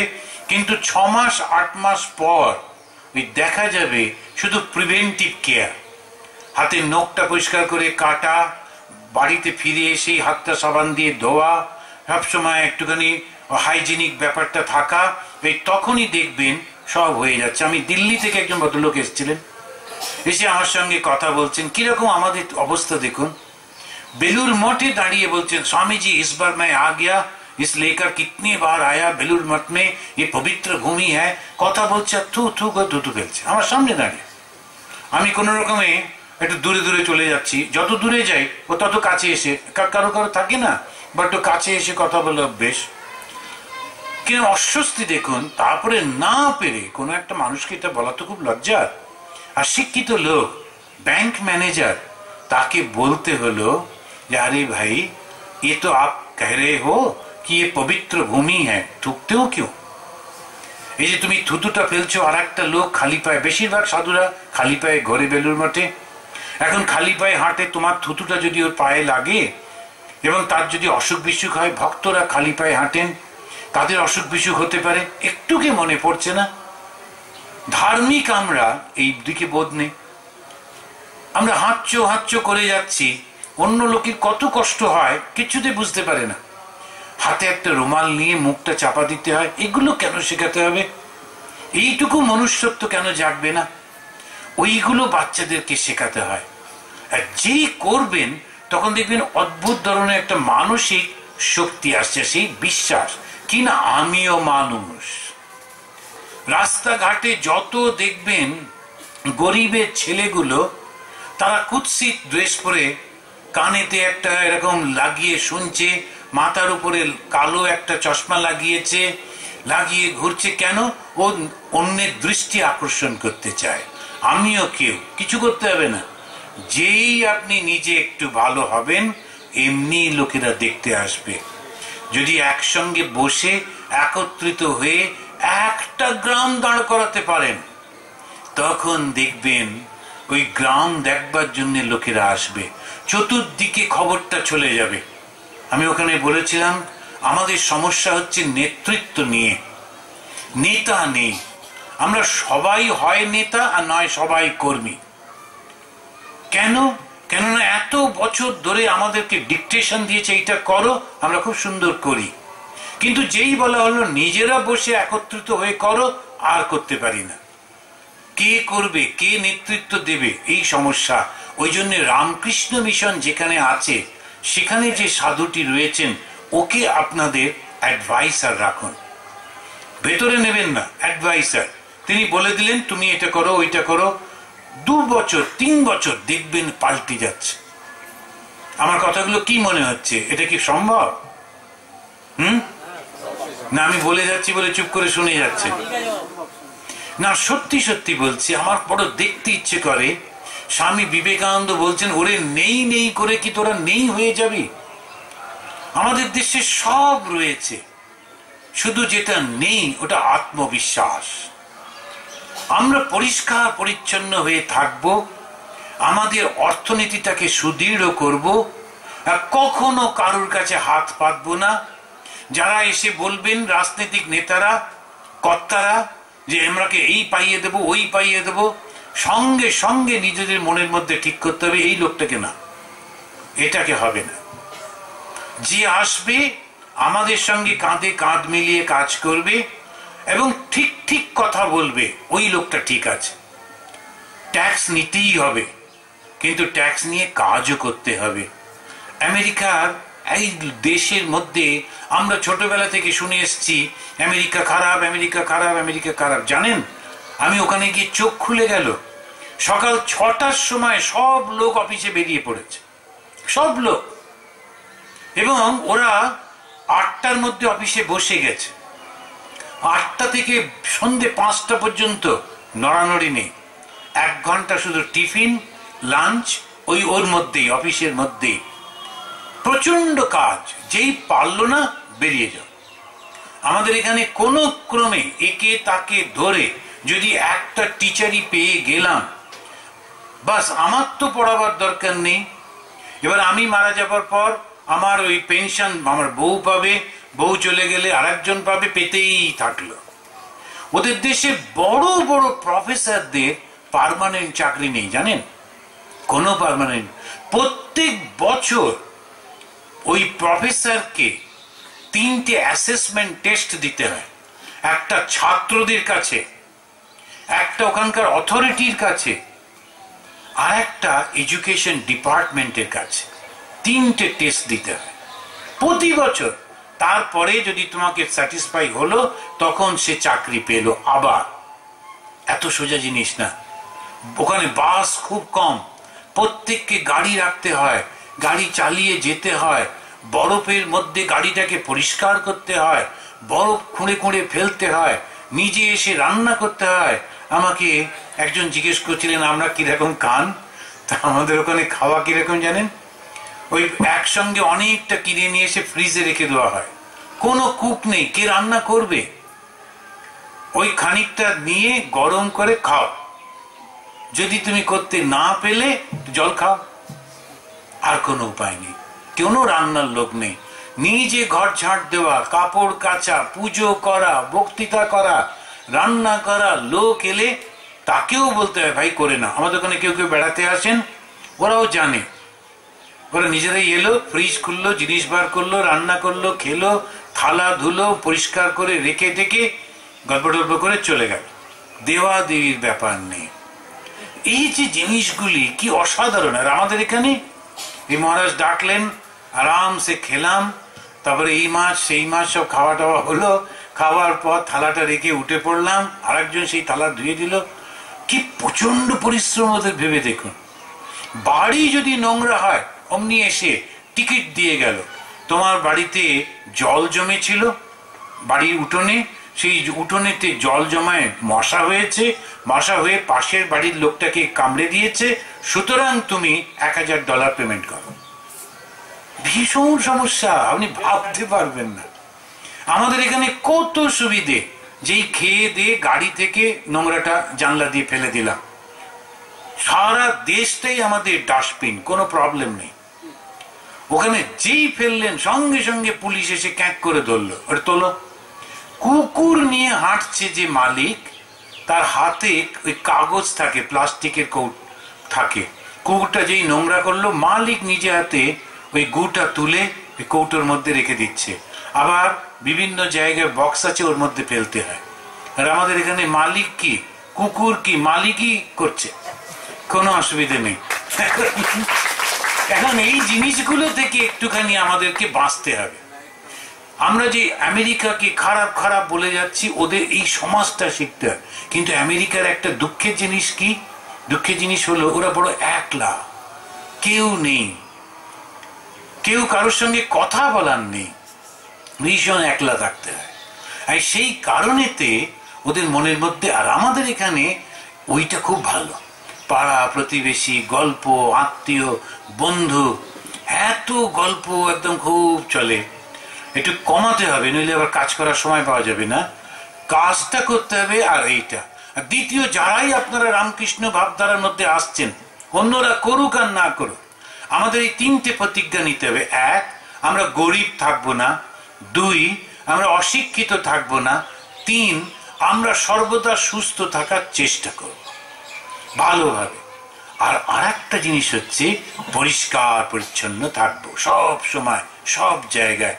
শিশুকাল থেকে ওই বাচ্চাদেরকে শেখাতে হবে। তখন দেখবেন একটা নতুন সমাজ গড়ে উঠছে, ধর্ম প্রতিষ্ঠা, যেটা দিয়ে শুরু করেছিলাম, যে ঠাকুর এসেছেন অবতার বরিষ্ঠ ধর্ম প্রতিষ্ঠা করতে। এই ধর্মটা কি? আত্মবিশ্বাস। এই আত্মবিশ্বাসে কি হবে? আমিও পারি, এই বোধ আসবে। এই বোধ যখনই এলো, অহংকার না, আত্মবিশ্বাস। স্বামী বিবেকানন্দ বারবার বলছেন, ওরে আত্মবিশ্বাসী হ, আত্মবিশ্বাসী হ। যদি পড়াশুনো ভালো না পারে, কিচ্ছু এসে যায় না। ও কিছুদিন ক্লাস 7, 8 পর্যন্ত পড়লো, হাতের কাজ শিখিয়ে দিন। 2টো ঘটনা বলে শেষ করব। আন্দামানে যখন ছিলাম, অনাথ কিছু বাচ্চা আমাদের ওখানে থাকতো। তো একটি বাচ্চা একটু ডিফর্ম ছিল, হাতটা একটু বেঁকা, ছোট মতো দেখতে। ওই ছেলেটি ধরা পড়লো একদিন, আমাদের মন্দিরের পয়সা চুরি করছিল। আমাদের এই ঠাকুরের যে প্রণামী বাক্স, ওর থেকে পয়সা চুরি করছিল। তখন ওকে ধরে নিয়ে এলো, আমি ওর একটা বাক্স, সেটা নিয়ে এলো। বাক্সটা খুলে খুলে দেখা হচ্ছে পয়সা আছে কিনা, পয়সা নেই। ও পাউডার স্নো মাখতে ভালোবাসত, ওইসব এক গাদা কিনেছে। আমি বললাম, হ্যাঁ রে, এইগুলো কেন কিনেছিস? পুরুষ মানুষের পাউডার স্নো মাখার দরকার নেই, পুরুষ মানুষের একটাই, সেটা কি জানিস? মাথা উঁচু করে অর্থ রোজগার করতে হবে। যার পয়সা আছে তাকে কেউ জিজ্ঞেস করে না যে আজকে আপনার সার্টিফিকেটটা কোন জায়গায়। পয়সা থাকলেই পুরুষ মানুষের, বা সবাই মানবে। তো তুই কি ভালো পারিস? ওই দেখলাম ওর মধ্যে, বাক্সটার মধ্যে একটা সুন্দর সরস্বতীর মূর্তি রয়েছে। আমি বললাম, এটা কোত্থেকে চুরি করেছিস? বলো না, এটা আমি বানিয়েছি, খুব সুন্দর দেখতে। আমি বললাম, তুই বানিয়েছো? আমাকে বানিয়ে দেখাও। 15 দিন সময় নিল। আমাদেরই পুকুরের মাটি দিয়ে তা আলতা মালতা জোগাড় করে কি সুন্দর সরস্বতী বানালো। তো এই দুটো সরস্বতী যখন আমার টেবিলে এনে রাখলো, সেই সময় কয়েকজন মহিলা দেখা করতে এসেছিলেন, ওরা বললেন ওমা কি সুন্দর সরস্বতী, আমরা নেবো। তাই বললাম এই হচ্ছে আর্টিস্ট, জিজ্ঞেস করুন কত বিক্রি করবো। ছোট তো জানি না, আন্দামানেতে মূর্তি পাওয়া যায় না, একটা ছোট্ট মূর্তির দাম 200-300 টাকা, ও বললো 50 টাকা। ওরা খুশি হয়ে 100 টাকা দিয়ে কিনে নিয়ে চলে গেল। আমি বললাম দেখলি তো, তোর হাতে জাদু আছে, তুই যদি এইটা করতে পারিস তাহলেই কিন্তু তুই অনেক পয়সা রোজগার করতে পারবি। আমি কলকাতা থেকে ওর জন্য ছাঁচ কিনে কিনে নিয়ে গেলাম। তারপরে আমি ট্রান্সফার হয়ে চলে গেলাম অরুণাচলে। 7-8 বছর পর একটা ফোন এলো। এই যে ফোনেতে ওই একজন বলছে মহারাজ চিনতে পারছেন? আমি বললাম না তো। তখন বলছে ওই যে আমি সেই মন্দিরে পয়সা চুরি করেছিলাম, আপনি ধরেছিলেন। আমি বললাম হ্যাঁ হ্যাঁ, আবার কিছু গোলমাল বা কিছু নাকি?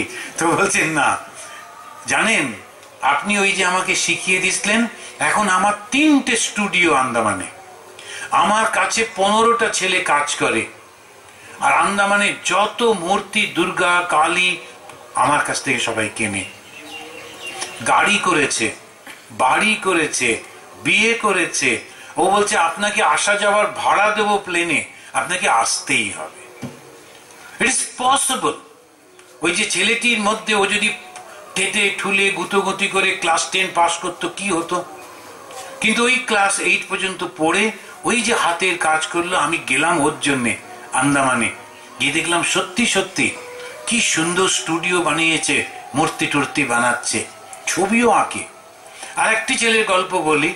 ছেলেটি লম্বা সুন্দর দেখতে। একদিন দেখলাম আমাদের যে মহারাজ যিনি হোস্টেল দেখাশোনা করেন ওকে ধরে মারছেন। আমি বললাম এত বড় ছেলেটাকে মারছো কেন, কি হলো? বলছে আমি খবর পেলাম ও কোনোদিন ক্লাসে ঢোকে না, স্কুলে যায়, বাইরে পার্কে বসে থাকে, চলে আসে। আমি বললাম ঠিক আছে আমার কাছে পাঠা, ওকে একটু আদর টাদর করে। তারপর আমি বললাম হ্যাঁ তুই কি করতে চাস, পড়বি না? বললো আমার পড়তে ভাল লাগে না। কি ভাল লাগে? বললো রান্না করতে ভাল লাগে। আচ্ছা, এটা খুব ভালো কথা। আমাদের যে কুক আছে আমাদের রান্নাঘরে, ওর সঙ্গে কিছুদিন করো। তা দেখলাম করছে খুব নিষ্ঠা সহকারে। প্রায় 2-3 মাস পর ওই ছেলেটিকে আমি, আমাদেরই একজন এক্স স্টুডেন্ট, ওখানে একটা 5 স্টার হোটেলের ম্যানেজার, তাকে বললাম তুমি একটু ট্রেনিং দিতে পারবে, হোটেলের স্টাইল টাইল সব থাকে, শেখাতে পারবে? বলো শিখিয়ে দেবো। পাঠালাম সেখানে।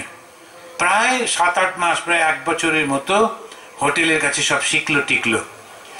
এরপরে আমাদের আশ্রমেতে গভর্নরকে ডেকেছিলাম, লেফটেন্যান্ট গভর্নরকে নেমন্তন্ন করেছিলাম খাওয়াবো বলে। ওকে বললাম তুমি একটু বন্দোবস্ত করো, লেফটেন্যান্ট গভর্নর খেতে আসবেন।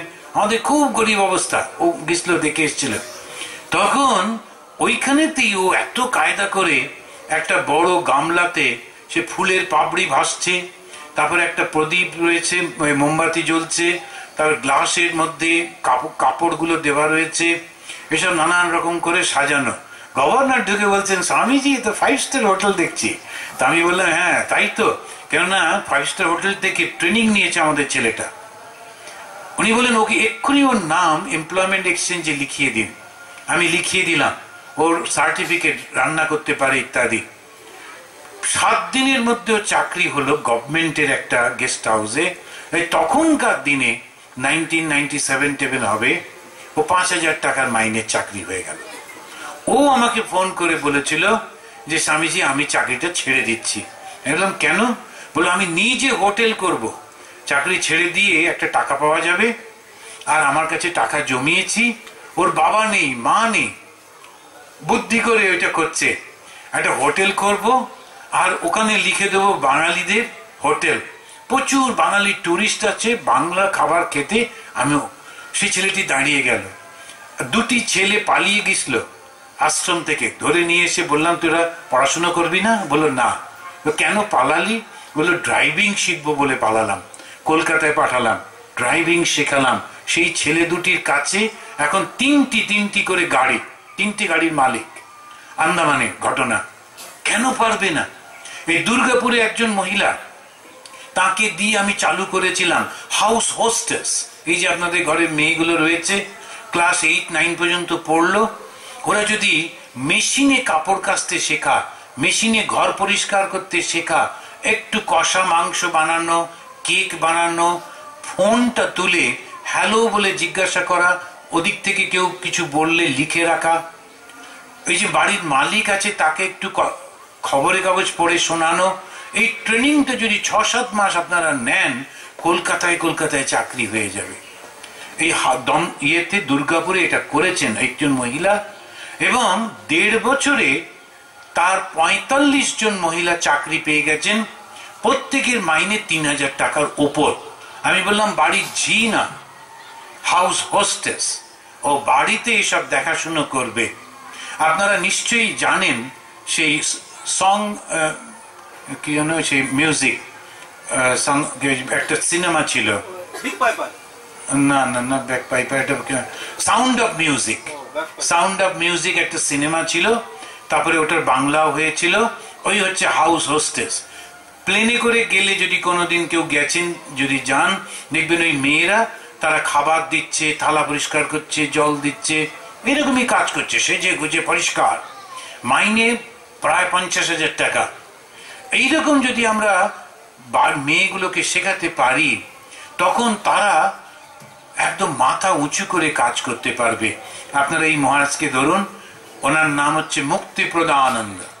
তার নামটার অর্থটা বুঝতে পারছেন তো, মুক্তি দিতে হবে, মুক্তি দান যিনি করেন। তো এই মুক্তি হচ্ছে এই বন্ধন থেকে মুক্তি। কি বন্ধন?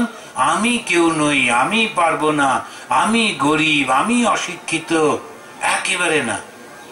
আমার মধ্যে অনেক কিছু আছে, আমি অনেক কিছু পারবো, ওরা অনেকটা পারে, আমিও পারবো। এই একটা আত্মবিশ্বাস যদি থাকে, যে একটা ভালো রান্না শিখলো তার চাকরির অভাব, যে ভালো ফুল গাছ তৈরি করতে পারে তার চাকরির অভাব, যে ভালো গাড়ি সরাতে শিখেছে তার চাকরির অভাব, পয়সার অভাব। কে বললো? কে বলছে যে গরিব রয়েছে? কে বলছে যে চাকরি পায় না? যেগুলো চাকরি পায় না খবর নিন, ওরা কিচ্ছু করতে পারে না। আমার মতো অবস্থা, কিচ্ছু করতে পারে না, সেই জন্য এই অবস্থা। যে একটা কিছু করতে পারে সে দাঁড়াবেই দাঁড়াবে। ঠাকুরের কাছে, স্বামীজির কাছে প্রার্থনা করি ওই আত্মবিশ্বাসটা আসুক। ঠাকুর, স্বামীজি, মা, তোমরা আমাদের আশীর্বাদ করো যাতে আমি নিজের পায়ে দাঁড়াতে পারি। এই প্রার্থনাটা রবীন্দ্রনাথ একটা খুব সুন্দর বলছেন যে রক্ষা করো এ নহে প্রমোর প্রার্থনা, নিজের যেন না করি কবু ভয়। এটা কথাটা, লাইনটা মনে পড়ছে না, বিপদে মোরে রক্ষা করো এ নহে মোর প্রার্থনা, বিপদে আমি না যেন করি ভয়। কি অসাধারণ কথা! ওই সেই বৈদিক যুগে আমাদেরকে শেখানো হতো ভদ্রম কর্মে বিশৃণুয়াম দেবা। হে ভগবান, তুমি আমার উপর একটু কৃপা করো, আমি কান দিয়ে যেন ভালো ভালো কথা শুনতে পাই। মানুষের মতো শরীর, পশুর মতো জীবন, কি দুঃখের, কি দুঃখের! কেন বাঁচবো পশুর মতো? মানুষের মতো বাঁচবো। আমি ভালো কথা শুনবো, আর ভালো জিনিস চোখে দেখবো, আর ভেতরেরটাকে তৈরি করব, আমিও ওই রকম হব। যেই ওই রকম হব বলে প্রতিজ্ঞা করব, পারবই পারবো। আর যে চেষ্টা করবে, ভগবানের আশীর্বাদ নেমে আসবে। জয় ঠাকুর, জয় মা, জয় স্বামীজি, জয় ত্রিগুণাতীতানন্দ জি মহারাজ কি।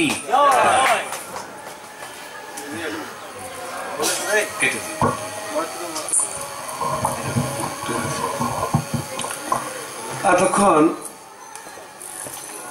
মনজ্ঞ ভাষণ শুনলেন স্বামী ঈশানানন্দজি মহারাজকে আমার আন্তরিক কোলাকুলি, শুভেচ্ছা, ভালোবাসা। আপনারাও ধৈর্য সহকারে যে শুনলেন, এই অনুষ্ঠান থেকে যদি কিছু সমৃদ্ধ হতে পারেন তবে এই আয়োজন সার্থক হলো মনে করব। আমরা যা শুনলেন অপরকে শোনাবারও চেষ্টা করুন, টেপ করে রাখা রইল। প্রয়োজন হলে আপনারা এই সব জিনিসগুলো আরো ছোট ছোট কর্মশালা, হ্যাঁ, ছোট ছোট কর্মশালা করে যদি আলোচনা করা যায়, যে আপনারা এই যে জানার ইচ্ছা, এত পৃথিবীটা তো আগিয়ে যাচ্ছে, জীবনযাত্রা এত সুন্দর করার জন্য সবাই চেষ্টা করছে। একটা কুড়ি ফুল প্রস্ফুটিত হবার জন্য তাকে প্রকৃতি কিভাবে সাহায্য করছে, তা আমরা তো মানুষের সত্তা নিয়ে জন্মেছি, ঈশ্বরের সত্তা বোধটা নিয়ে জন্মেছি, তো কেন আমরা পারবো না? আত্মবিশ্বাসের কথা মহারাজ বলছিলেন। তা আসুন আমরা সবাই মিলে এই গ্রামে, আমরা গ্রামবাসী, আমরা অন্ধকারে আছি, আমরা গরিব আছি, এরকম না ভেবে মহারাজের কথায় উদ্বুদ্ধ হয়ে, স্বামীজির কথায়, আদর্শে, ঠাকুরমা স্বামীজির আদর্শ যেখানে এখানে ইমপ্লিমেন্টেশনের সুযোগ এসেছে, প্রয়োগ করার রূপ দেখতে চাই আমরা। এখানে মন্দির আছে, এত একটা আমাদের ট্রেনিং সেন্টার বলতেন আমাদের রমনাথজি যে চায়ের কাপটা সবসময় ফাঁকা রাখতে হয়, তবে তো চা দেবে। চা পরিপূর্ণ থাকলে কেউ ঢালতে আসবে? তা আমাদের হচ্ছে কি, গ্রামবাসীদের সব জানতে, আমরা সব জেনে বসে আছি, ওসব জানা যাবে। মহারাজা কি বলবে? আজকে বিডিও, কর্মাধ্যক্ষ, সমস্ত অঞ্চলকে সব চিঠি দিয়েছিলাম, একটু দুটো করে প্রতিনিধি পাঠাতে পারতেন, এসছেন কেউ জানি না কেউ। এই যে কথাগুলো শুনলে গ্রামের অর্থনীতিকে, মানুষের কল্যাণে কি লাগতো না কিছু? কেউ আসেন। আপনারা যারা গ্রামবাসী, যারা ভক্ত, যারা শিক্ষিত মানুষ, সচেতন মানুষ, বিভিন্ন সংগঠন থেকে এসেছেন, ধৈর্য সহকারে শুনলেন, নিজেরা সমৃদ্ধ হলেন, অপরকে সমৃদ্ধ হতে সাহায্য করুন। তো সেই জন্যে এই যে আমাদের এই বদ দোষগুলো যদি দূর করতে না পারি, কেউ আমাদের উন্নতি করতে পারবেন। সেই সচেতন হওয়ার জন্যে শোনা দরকার, বুদ্ধিকে বারবার পরিষ্কার করতে হয়। এই শুনতে শুনতে শুনতে ভালো ভালো জিনিস, মনকে মনন করতে করতে ভালো জিনিস মনন করতে শিখতে হয়। ঠিক সেই রকম আমাদের অর্থনৈতিক উন্নতি করতে গেলে বারবার শুনতে হবে, কত জিনিস দেখতে হবে। অকারণে আমি যাই না, একটু সময় নষ্ট করি না কেন? টিভি আর এই আজে বাজে জিনিস করে কত সময় নষ্ট করি, কিন্তু এই আড্ডাটা, এইরকম ভালো আড্ডাটা করি না কেন? তো সেই রকম আমাদের মন্দিরে নিত্য পাঠ হয়, বা আপনারা যদি উদ্যোগ নেন যে আমরা একটা করে মাসে একটা করে বসে আমরা এই সব আলোচনা করব। টিভি দেখুন না, এই কর্মশালা নিয়ে কত সুন্দর সুন্দর সব আলোচনা হয়, খবর কাগজে পড়ুন না, সে নোট করুন না, আসুন একসঙ্গে বসে আমরা সেইগুলোকে কমপ্লাই করি। কমপ্লাই করলে দেখে যাবে একটা সুন্দর একটা ফরমেশন এসে গেছে যে এই আমাদের খবর কাগজে দেখবেন বাঁদিকে এই সময় এই চাষ করতে হয়, এই সময় পাশে এই রোগ হয়, অমুক হয়, সব লেখা হয়ে থাকে, একটা পাতায় থাকে খবর কাগজে। সেগুলো করি আমরা কিছু করি? হ্যাঁ, চাষাবাদ লেখা থাকে। এইসব যে উন্নতিগুলো করার জন্যে এই কেউ জেগে ঘুমালে তাকে জাগাতে পারে? আমরা জেগে ঘুমিয়ে বসে আছি। আমরা অর্থনীতি চাই না, আমরা গরিব থাকতে চাই, গরিব সেজে থাকতে চাই। এই আসল রোগটা, আসল এই রোগটাকে দূর করতে হবে, স্বামীজি বলেছেন। মহারাজের কথা আজকে সবাইকে ধন্যবাদ, শুভেচ্ছা জানাই। মহারাজকেও আবার ধন্যবাদ, শুভেচ্ছা জানাচ্ছি। কিন্তু এখন একটুখানি আমাদের মহারাজ বক্তব্য রাখলেন, একটু আমাদের কিছু প্রশ্ন থাকতে পারে। একদিক থেকে তো শুধু ছড়া হয়েছে, আর ওদিক থেকে কিছু ছুড়ে আসুক, তাহলে জিনিসটা আরো সমৃদ্ধ হয়ে যাবে আশা করি। সেই প্রশ্নোত্তরটা করতে পারলে মানে ভালো হবে। একটু যদি সময় দেন, অনুরোধ করছি আমাদের বন্ধু ঈশানানন্দজিকে যে একটু এদের সঙ্গে, গ্রামের মানুষ, ওদের কথা একটু ওরা বলুক, আমরা কিভাবে ওরা উত্তর দিতে পারি, বা ওরা সন্তুষ্ট তাদের বেশি হবে।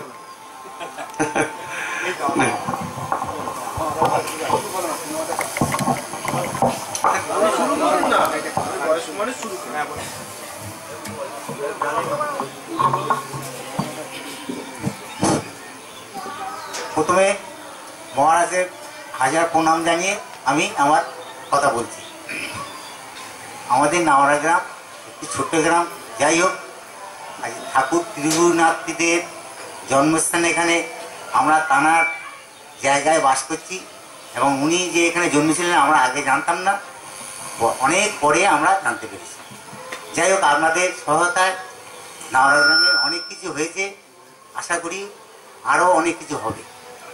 এই বলে আমার বক্তৃতা শেষ করছি। না, কোনো প্রশ্ন যদি থাকে, জানা থাকলে এই অর্থনৈতিক বিষয়ে সমস্যার কথা বলুন। সমস্যা বলতে আমাদের নাওড়া গ্রামে তো অনেক সমস্যা, অনেক গরিব, অনেক কিছু আছে। যাই হোক, মোটামুটি আমার সাইডে একটা কলের দরকার, আমার সাইডের কল নেই, একদম টিউবওয়েল নেই, মানে প্রচন্ড কষ্ট আমাদের। এই হয় থেকে জল নিয়ে যেতে, না সেই বোদ্ধা থেকে জল আনতে। এটা মহারাজকে আমি বলেছি, মহারাজ বলে আছে দেখছি, নেক্সট ওকে আমি দেখছি। আচ্ছা, আপনাদেরকে আমি ধরিয়ে দিই একটুখানি। ধরুন আপনারা যে পেশাতে যুক্ত আছেন, বা যে কর্মের সঙ্গে আপনারা ব্যবসাতে যুক্ত আছেন, সেখানে কোনো সমস্যা হচ্ছে, সেই সমস্যা সমাধানের জন্য আপনারা পথ পাচ্ছেন না, সেরকম কিছু মনে হলো, মায়েরা সংসারের কাজ করতে গিয়ে সেরকম কোনো সমস্যা হচ্ছে, এমনকি আপনার সন্তানের প্রতিপালন পর্যন্ত সেরকম কোনো প্রশ্ন যদি আপনারা মনে হয়, এটা খুলে দিও।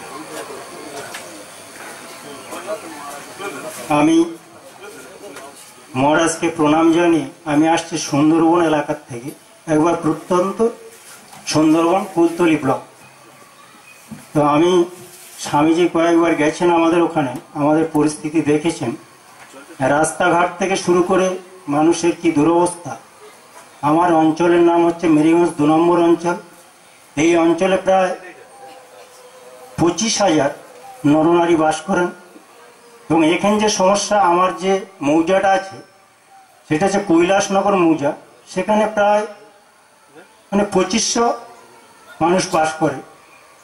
তো স্কুল লেজ ভিলেজ, সেখানে কোনো শিক্ষার ব্যবস্থা নেই, কয়েকটি ICDS স্কুল আছে মাত্র, চিকিৎসার ব্যবস্থা নেই। আমি দেখেছি ওখানে বহু মা, বর্তমান দিনে স্বামীজি এ কথা বললেন, বহু মা এখন যে গর্ভবতী মা বিনা চিকিৎসায় এখন ওখানে মারাই যায়। তো আমরা বিডিওকে বহুবার বলেছি ওখানে কিছু করার জন্য, কিন্তু এই যে রাজনীতির যে খেলা, এখানে কিছু হয় না। আমি স্বামীজিকে এর আগে বলেছি, নেওড়া আশ্রমের স্বামীজিকে, যে আমার ওখানে ছোট ছোট পুকুর আছে, মায়েদের যদি খাকি ক্যাম্বেল হাঁস, যে হাঁসটা অমাবস্যা পূর্ণিমা বাদে প্রত্যেক দিন ডিম দেয়, যদি এদেরকে 50টা করে হাঁসের ব্যবস্থা করা যায়, এবং সাদা যে হাঁস আছে সেই হাঁসটা মাংসের দামে বিক্রি হয়, সেও 6 মাসে দেখা গেছে 2.5-3 কেজি ওজন হয়ে যায়। আর এছাড়া আমি স্বামীজিকে বলেছি যে যাদের ছোট পুকুর আছে সেখানে যদি তাদের কিছু পয়সার ব্যবস্থা করে মাছ এবং হাঁস, সেই সাথে সাথে ছাগল এবং ভেড়া, এইগুলো যদি করানো যায় তাহলে গ্রামের অর্থনীতিটা এক জায়গায় যেমন তাড়াতাড়ি বেড়ে যাবে, এবং অর্থ যখন মায়েদের হাতে আসবে তখন মা চেষ্টা করবে তার বাচ্চাটাকে একটা স্কুলে পড়ানো, এবং তার বাচ্চা তখন সুশিক্ষিত হবে। আর অর্থনৈতিক দিক যতটা আমাদের পিছিয়ে থাকবে, আমরা যে তিমিরে সেই তিমিরেই থাকব। তো স্বামীজির এই সুচিন্ত মতামত, এর উপরে যদি আমাদের প্রথমে কিছু অর্থের ব্যবস্থা করা যায়, সার্ভে করে কিছু কিছু মাকে ছাগল এবং হাঁস দিয়ে, সেই প্রথম অর্থটা আমরা কোথার থেকে পাবো? এই যে ছাগল কিনতে কত টাকা পড়বে? দেখুন, দেশি ছাগল যেটা আমাদের দেশের এই আবহাওয়া সাথে তৈরি, আর বিদেশি যে ছাগল আছে সেটা আমাদের এই আবহাওয়া খুব বেশি শুট করবে না। তাহলে আমরা চাচ্ছি আমাদের দেশি ছাগল দিয়ে এই ছাগল পালনটা শুরু করতে। কিরকম পড়বে একটি ছাগল? এবার ধরুন, একটি ছাগল যদি মোটামুটি একটা ছাগল কেনা যায় 2 থেকে 2,500 টাকা দাম পড়বে একটা ছাগলের। একটা ছাগল আরে খুব বাচ্চা হলে 1200-1300 এরকম মতো হয়ে যাবে। কিন্তু দেখুন, এবার একটা মাকে যদি আমরা 10টা যদি ছাগল দিই, সেই সাথে সাথে তাকে পাঁঠা ছাগল একটা দিতে হবে প্রজননের জন্য। সেটা ওটা একটু ঠিক আছে, ওই একটা হিসেব করে দেখুন। 1, 2 খুব সুন্দর আপনি বললেন। এখন কথা হলো, হ্যাঁ বসুন, ওটা নিয়ে নাও হাত থেকে। আপনি ধরুন আপনার ওখানে আছে কটা ফ্যামিলি? 25টা। 25টা ফ্যামিলি আছে, 25,000। ধরুন একটা ফ্যামিলিতে 5 জন করে যদি হয়, তাহলে 25,000 মানে অতগুলো মানুষ।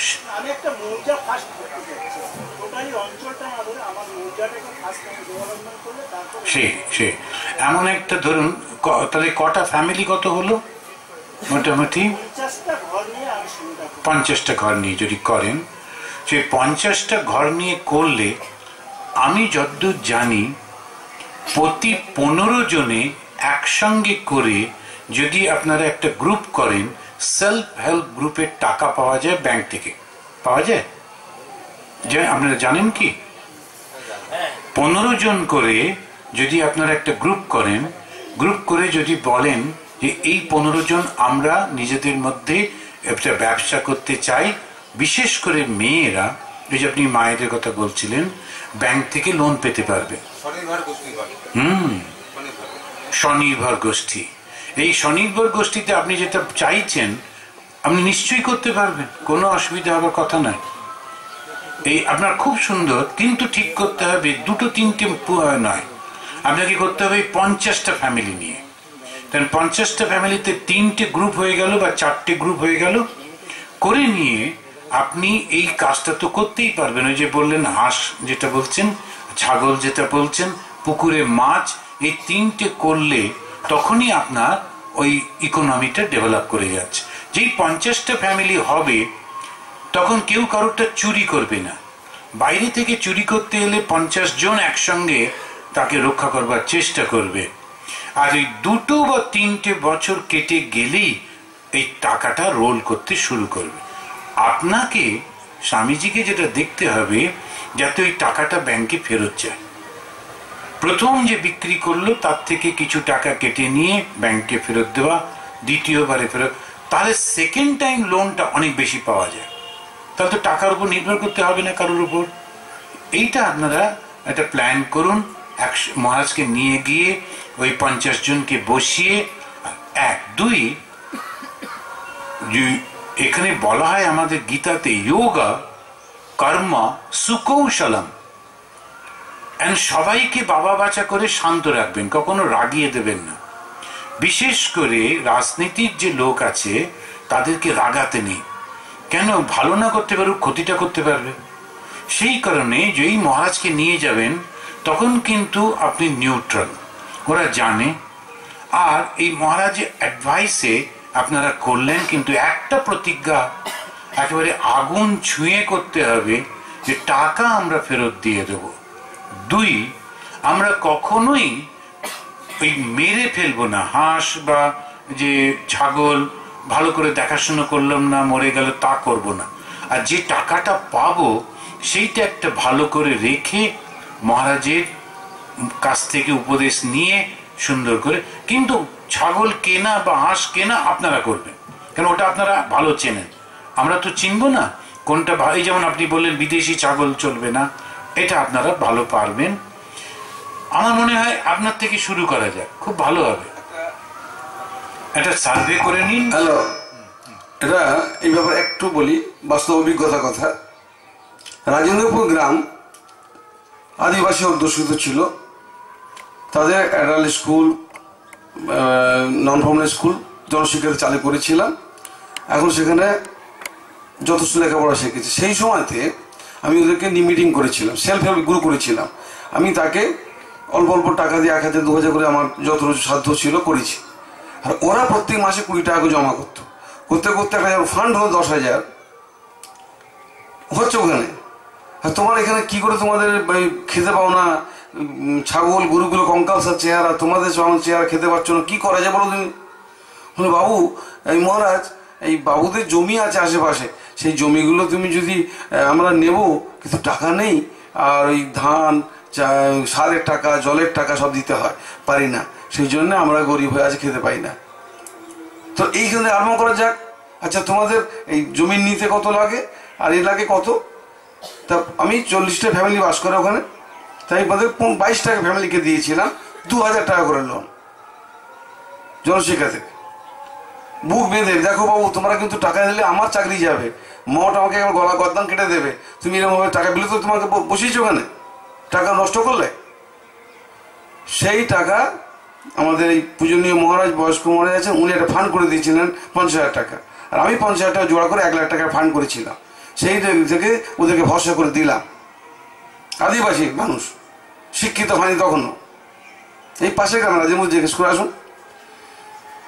2000 টাকা দিলাম, তাতে ওদের 400 টাকা তখন ওই নাঙল আর এই করতে গেল, সার কিছু করলো, এই করে সব নিয়ে আর কিছু বাকি রাখলো, সারের দোকানটা বাকি রাখলো, কিছু করে চাষটা করলো। করে বাড়িতে যা ধান হলো, একদিন আমাকে খবর পাঠালো, মহারাজ আমরা সব ধান গোড়া থেকে তুলেছি, আমরা ধান বিক্রি করে টাকা দেবো, আপনি আসুন একদিন। আমি অবাক হয়ে গেলাম। প্রত্যেককে আচ্ছা আচ্ছা, তো সেইখানে প্রথমে আমি আরম্ভ করেছিলাম লক্ষ্মী ভাণ্ডার। মা লক্ষ্মী ভাণ্ডার কি না, আমি যখন থেকে প্রায় 10 কেজি 5 কেজি ভর্তিতে বলে বলে একটা ভান্ডা করেছিলাম যে এই যেমন কাজ থাকে না, খেতে পায় না, না খেয়ে মরে যায় ছেলেগুলো, বাচ্চাগুলো কাঁধে এক মুঠো মুড়ি দিতে পারে না, কুড়ুল, এই কাটার, এই ওই হাঁড়ি, তারপরে ভাতের হাঁড়িটা পর্যন্ত, তারপরে সেই ঘটি বাটি জল খায়, সেগুলো সব বন্ধক দিয়ে আসে লোকের কাছে, আর সেগুলো খেতে পারে না, ছাড়াতে পারে না, গরিব এত। তখন বললাম যে দেখো, যেদিন তোমরা কাজ পাবে না এখান থেকে ধার নিয়ে যাবে। সেই লক্ষ্মী ভান্ডার করেছে, 2টো বড় বড় ড্রাম কিনে দিয়েছিলাম, তাতে 10 কুইন্টাল মতো চাল জোড়া করে দিয়েছিলাম। সেই চাল নিয়ে ওরা খেতে লাগলো। 1 বছরটা কেমন কেটেছিল মায়ের ওই 100 বর্ষ পূর্তি, 150 বছর পূর্তি উপলক্ষে ওই এতে। তখন ওইটা করে চললো। তাহলে ভিক্ষা দিয়ে কদিন চলবে? ওরা কিন্তু পূরণ করে দিত ধান, প্রতি বছর ধান টান ভিক্ষে শিক্ষে করে নিয়ে এসে একেবারে পূরণ করে রাখতো। তারপরে এই প্ল্যানটা করে নিলাম। তারপরে ছোট্ট করে নিয়ে 2000 টাকা দিলাম। তারা এই 22টি ফ্যামিলি আমাকে 22 দুগুণে 44,000 টাকা আমাকে দিয়ে দিল। আমি দেখি অবাক করে, এরা এত বিশ্বাসী, এত আমার কথা শুনলো এরা। তারপরে বললো যে এরপর ধান চাষ করতে হবে গো, কত